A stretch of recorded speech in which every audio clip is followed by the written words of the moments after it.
رسول اللہ صلی اللہ علیہ وآلہ وسلم نے فرمایا، جب رات کا اندھیرا شروع ہو یا جب شام ہو جائے تو اپنے بچوں کو اپنے پاس روک لیا کرو، کیونکہ شیاطین اسی وقت پھیلتے ہیں۔ البتہ جب ایک گھڑی رات گزر جائے تو انہیں چھوڑ دو اور اللہ کا نام لے کر دروازے بند کر لو، کیونکہ شیطان کسی بند دروازے کو نہیں کھول سکتا۔ پیارے آقا صلی اللہ علیہ وآلہ وسلم نے فرمایا، 7 ہلاک کرنے والے گناہوں سے دور رہو۔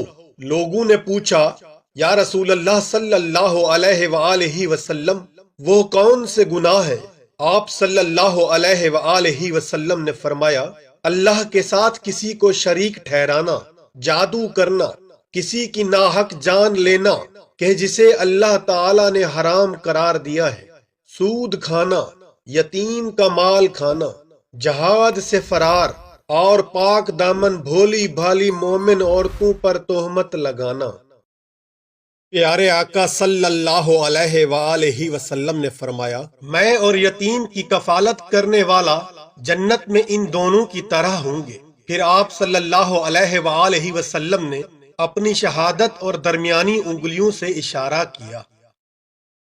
نبی کریم صلی اللہ علیہ وآلہ وسلم نے ارشاد فرمایا، فجر کی 2 رکعتیں دنیا اور آخرت کی تمام چیزوں سے بہتر ہیں۔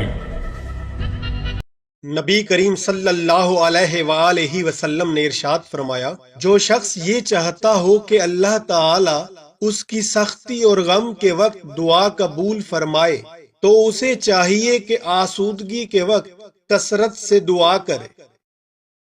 نبی کریم صلی اللہ علیہ وآلہ وسلم نے فرمایا، جب تم میں سے کوئی شخص کسی ایسے آدمی کو دیکھے جو مال اور شکل و صورت میں اس سے بڑھ کر ہے تو اسے ایسے شخص کا دھیان کرنا چاہیے جو اس سے کم درجہ کا ہے۔